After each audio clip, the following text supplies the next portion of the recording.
We move to this. Parliament has invited the South African Football Association back for round 2 in its quest to get the governance and finance of the association back on solid ground. SAFA appeared before the committee on Tuesday, where it informed the committee that its finances were not sound and that they were working on challenges.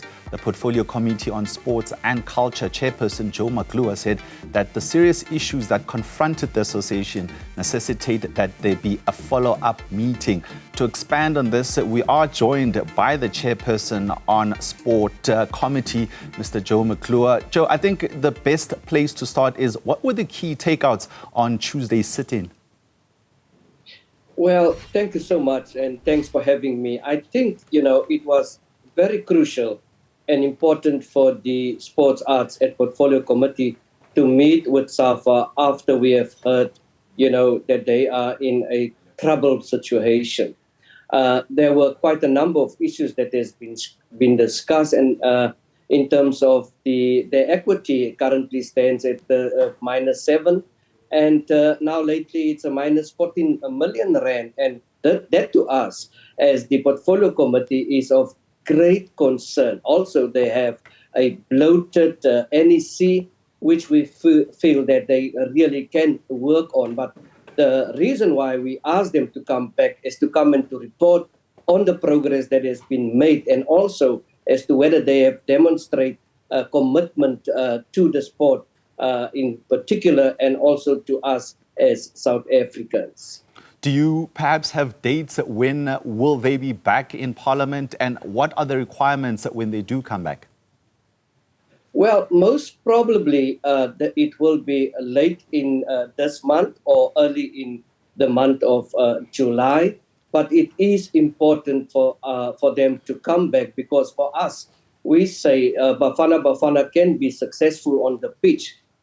It is vital that their house must be in order, and also we would like to see good governance. And at the end of the day, if the federation is not stable, and if the federation cannot deal with its finance, then we are as a country in huge trouble.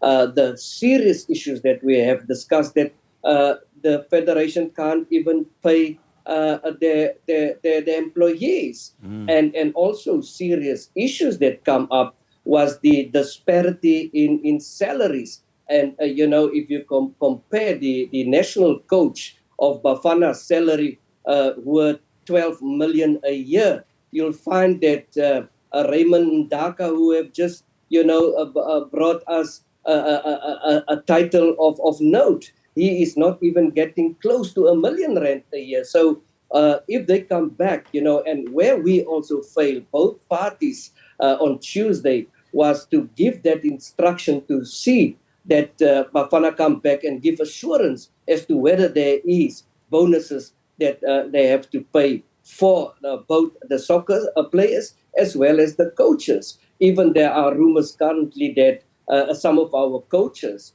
across the line do not have proper contracts with SAFA, and that is concern with us. And in the midst thereof, we are sitting with all of these problems. Joe, if I'm understanding you correctly, are you saying you've given them some homework which you'll be marking them on when they come back for the second round?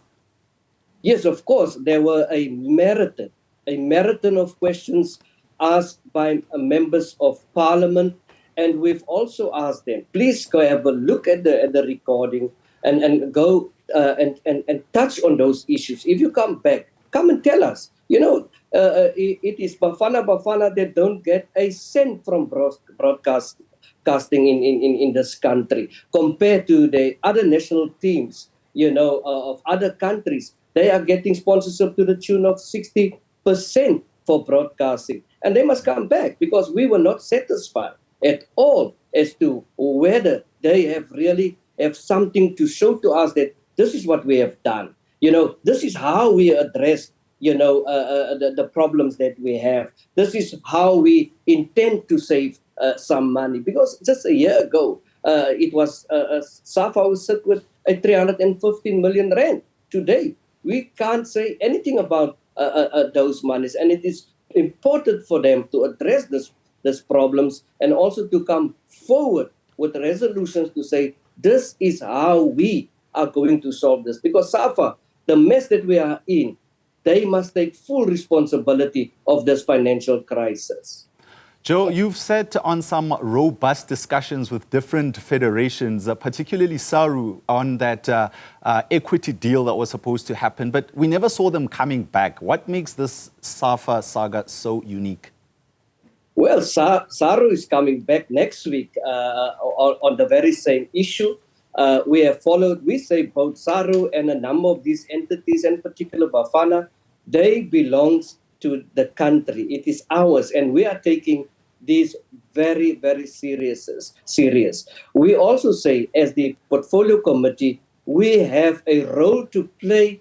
We have a role to provide oversight and also guidance. So what makes this important for us is the fact that we are running down SAFA with all of these shenanigans and all of these allegations and problems that we have within SAFA. So it is for that reason we say the country must not see this, that Parliament is interfering, but rather that Parliament want to intervene in what is transpiring. And the Sports Act allow us to do so, to intervene, to make recommendations, and to see that we as a collective can take this country forward.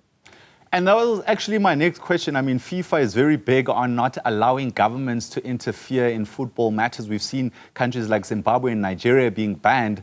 Where do we draw the line as government to say, SAFA, run your own affairs, and this is where we stop the buck?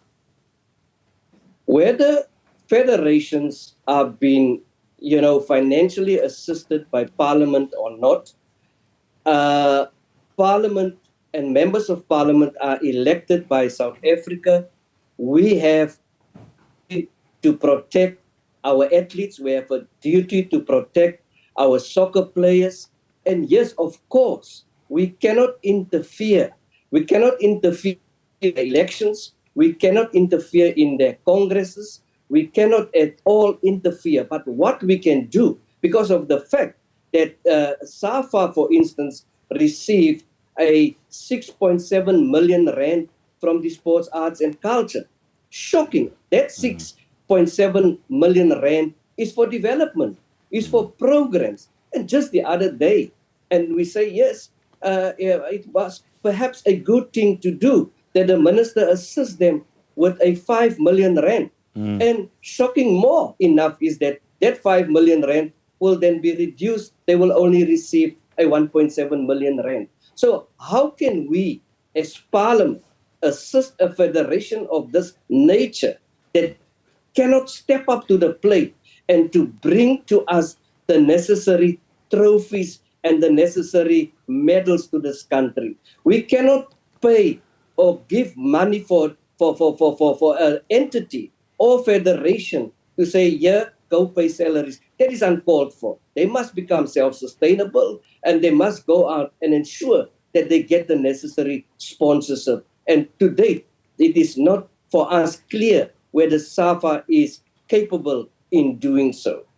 Joe, just one quick last question. Just in your opinion, I mean, football should arguably be the easiest sport to sell to investors. Why do you think SAFA is struggling to bank proper corporate backing?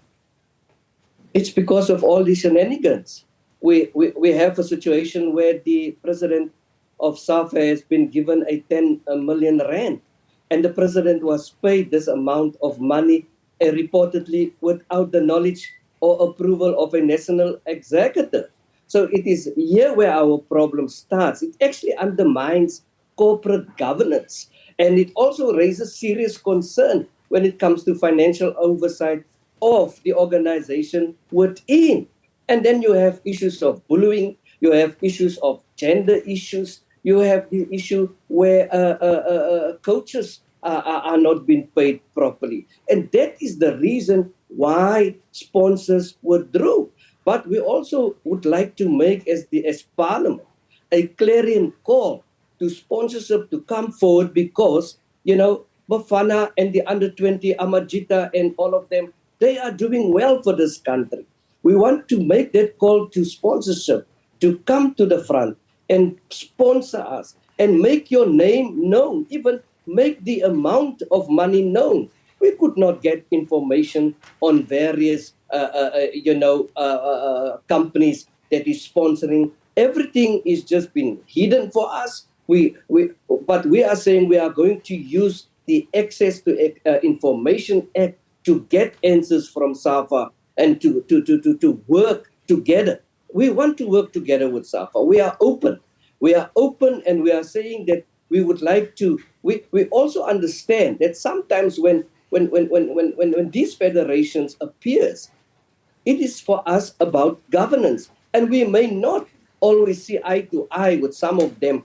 But what makes this more for us exciting is that in terms of this, the democracy, in terms of this road engagement, it is important to keep SAFA and other entities in front of Parliament accountable of what is transpired there. But we understand that, there are other concerns perhaps about how they operate, but we are open to work with anyone.